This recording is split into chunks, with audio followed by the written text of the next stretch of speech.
मैं अपने भाई को ना इनकी पीठ नहीं लगने दूंगा। मैंने आपसे बार बार बोला, मैं भीख मांग के भी इनका घर बनवाऊंगा, चाहे कुछ भी हो जाए। ये 5 मरले का प्लॉट मैंने सोचा था, चलो बहुत कुछ सोचता आदमी। मैं आज अपने भाई को अपनी बेटी के हाथों से दिलवा रहा हूँ और रिटर्न में भी दूंगा, और मैं रिटर्न में भी दूंगा। ये 3 मरले का प्लॉट तोड़े ना, मैं 5 दूंगा। सालों 5 तोड़ो, मैं 10 दूंगा। लेकिन ऐसा मत करो, जुल्म मत करो। छोटे से बच्चे को देख लो, बेचारा बैठा है, और लानत है तुम्हारे ऊपर। ऐसी सरकार हो, लानत है। हम इस देश में रह के भी बेघर हो गए। मैं बोलता हूँ कि बीजेपी वालों, तुम सालों मर जाओ, तुम्हें कीड़े पड़े कुत्तों, मर जाओ तुम। और उमर अब्दुल्ला सरकार से मेरी यही है कि तू तो भैया रिजाइन ही दे दे, तेरे से अच्छा काम तो साला जानवर कर ले। आज इस देश में हिंदू मुस्लिम जो किया जा रहा है ना, ये तरीका ठीक नहीं है। ये भाईचारा कभी खत्म नहीं होगा, कभी खत्म नहीं होगा। मेरा भी गिरा दो सालों, मेरा भी गिरा दो, मर जाओ, मर जाओ, तुम मर जाओ सालों, मर जाओ। मैं कुछ नहीं कह सकता। तुम बहुत अच्छे हो, तुम्हारे बच्चे जिए, ये मैं सोचने जब बेघर हम हैं, जिंदे हैं, और भी आएंगे, सब कुछ होगा। और मैं अपने भाई को,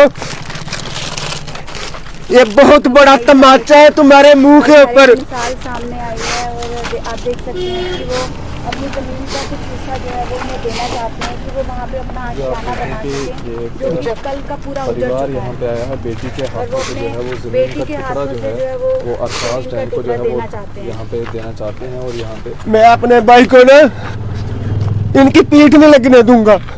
मैंने आपसे बार बार बोला, मैं भीख मांग के भी इनका घर बनवाऊंगा, चाहे कुछ भी हो जाए। ये 5 मरले का प्लॉट मैंने सोचा था, चलो बहुत कुछ सोचता आदमी।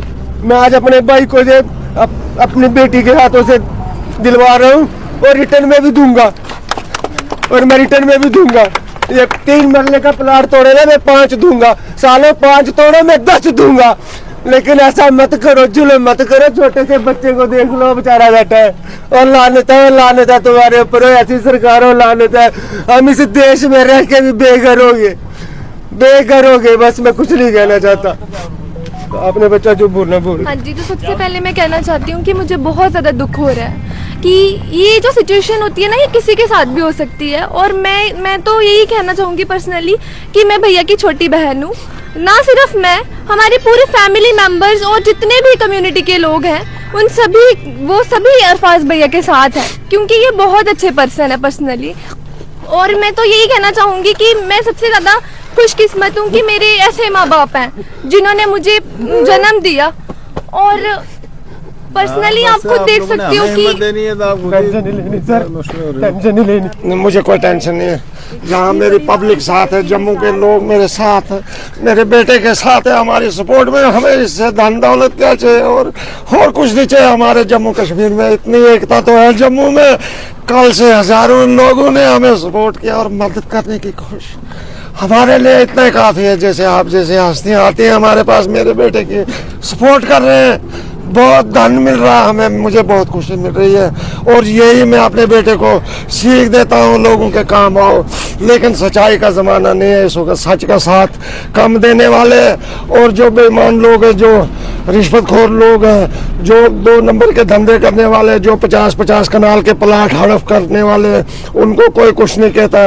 2 मरले ये आपके सामने है प्रॉपर्टी। अगर ये वैसा मेरा बेटा होता है या वैसा लुटेरा होता है, इसका भी कोई महल होता बहुत बड़ा आज तक 8-10 सालों में। लेकिन मैंने इसको यही नसीहत की, बेटा अच्छे काम करते करते हमारी जान अगर जनता के पीछे और अपने समाज के पीछे लग जाए, परवाह मत करना। मैं ये समझूंगा अपने हिंदुस्तान के आईन के लिए शहीद हो गया मेरा बेटा, मैं इसके लिए तैयार हूँ। मैं अपनी जनता के लिए, बस जम्मू के लोगों का मैं आभार हूँ, सब पूरी जनता का, जो मेरे इस वक्त बेटे की सपोर्ट में है और सपोर्ट करते हैं। मैं धन्यवाद करता हूँ मीडिया का भी, हिंदू का भी, सिख का भी, ईसाई का भी, अपनी बिरादरी का। मैं इसी में कल से दग मेरी जवानी आ रही है और मेरी जिंदगी जो है मतलब शायद इस खुशी से बढ़ेगी जो हमें समाज और मीडिया और अच्छे अच्छे लोग जो है सच्चाई पे चलने वाले लोग हैं वो मेरे बेटे का इस वक्त साथ दे रहे। मुझे इससे ज्यादा कोई धन दौलत नहीं चाहिए और मुझे जनता की मेरे बच्चों पे दुआ होगी, इनको कुछ नहीं होगा, कोई पता नहीं ला सकता, ना कोई ऑफिसर ना कोई जेडीए। ये मैं शरेआम कहता हूँ, सच्चाई के साथ ऊपर वाला भी और जनता भी है, झूठ के साथ शैतान है। और जो ऑफिसर ऐसा जुल्म करते 2-2, 3-3 मरले का प्लाट वाले को अगर बेघर करें, उनको जब ऊपर वाले का भूचाल आएगा उनके बच्चे भी रोड में होंगे। ये मुझे पूरी उम्मीद है जिसने हमें पैदा किया उसकी जात पे। और हिंदू मुस्लिम धर्म और जम्मू की जो एकता है, मैं इसको धन्यवाद देता हूँ। ये कायम रहे जब तक कयामत आएगी, या मतलब जब तक ये दुनिया की जिंदगी और ऊपर वाले ने ये धरती और चांद सूरज बनाया तब तक ये कायम रहे। बस इससे ज्यादा मैं कुछ नहीं कह सकता हूँ। धन्यवाद आपका, मीडिया का, हिंदू मुस्लिम का, सिख ईसाई का। मैंने कल से देखा कि मैं तो एक डिस्ट्रिक्ट डोडा का या डिस्ट्रिक्ट रामबन का रहने वाला था, लेकिन पूरा जम्मू कितने डिस्ट्रिक्ट है, सब जम्मू डिस्ट्रिक्ट के हमारे बहन भाई है, चाहे वो हिंदू है, मुस्लिम है, ईसाई है, सिख है, ईसाई है, सब भाई। मतलब मुझे लगा कि आज हमारे भाई है, हम इंसान है, इंसान की पहचान जम्मू में है, ये ना के और किसी जगह होगी। मैं जो सुनते हम देखते आ रहे हैं, लेकिन जम्मू के लोग मैंने शुरू से देखा, मुझे भी 40 साल हो गए जम्मू में रहते। और ये जम्मू, ये जो 3 मरले मतलब इस वक्त सत्यानाश हुआ, ये बड़ी मेहनत से बना था, बड़ी मेहनत करके बनाया था। और अगर हमारे बच्चे जो बेइंसाफी करते, छोटे छोटे बच्चे स्कूल से आके अपने किताबें अपना घर ढूंढने लगे, पापा का मम्मी का, उनको ताला बंद करके उधर उसमें होम में रखा हुआ था, अनाथ आश्रम के होम में लेडीज लोगों को, जेंट्स कोई नहीं था। जेंट्स से 3 बच्चे थे, पोते 2 और मेरा बेटा अरफाज अहमद डिंग। इनको पुलिस ने फौरन पहले, सबसे पहले खून तोड़े, मीडिया का काम करते हैं, खून तोड़े और हिरासमेंट करके पुलिस चौकी में बिठा दिया। घर में यहाँ ऊपर वाला था, यहाँ के कुछ चंद लोग थे, लेकिन पुलिस ने इतना नाका लगाया हुआ था। मैंने हर जगह देखी जम्मू में, तब से लेके अभी तक बहुत स्ट्राइक चली, बड़े मतलब जेडी आई, पुलिस आई, लेकिन जितनी फोर्स, एक 3 मरले के लिए मेरी मीडिया से यही अपील है। अब आप कहेंगे कि फैसला क्या, किससे डिमांड रखते आप? मेरी आपसे ही डिमांड है कि फैसला करने वाले मीडिया है और मेरी भाईचारा जो जनता है वो जो फैसला देगी वही हमें मंजूर होगा कि ये क्यों गिराया गया, इसका मतलब कसूर क्या था, जुर्म क्या था। जो जुर्म वाले हैं वो छूट के बाहर तीसरे दिन आ जाते हैं, जो चिट्टा बेचते हैं वो चौथे दिन जमानत से बाहर आ जाते हैं। मतलब इतनी क्या दुश्मनी? यही दुश्मनी है कि भाई मतलब जो गलत करता, हमारे समाज को खराब करता, हमारे यूथ को खराब कर रहा, हमारे नौजवानों को खराब कर रहा, जो कि मतलब हिंदुस्तान की आइन को बनाए रखने वाले उनके दिमागों को बर्बाद करते हैं, क्या मतलब उनका साथ देगी बड़े ऑफिसर लोग या ये बैरोक्रेट लोग जो कि मतलब जम्मू कश्मीर की पूरी सरकारी लैंड जो है वो बेच डाली इन लोगों ने मिलजुल के, मिलीजुली भगत से। क्या आज तक जब ये घर बनाया, झुग्गी बनाते 10 साल लगते हैं, 10 दिन लगते हैं, घर बनाते बनाते 40 साल लग गए मुझे, एक एक ईंट जोड़ते जोड़ते और यहाँ तक पहुँचते पहुँचते।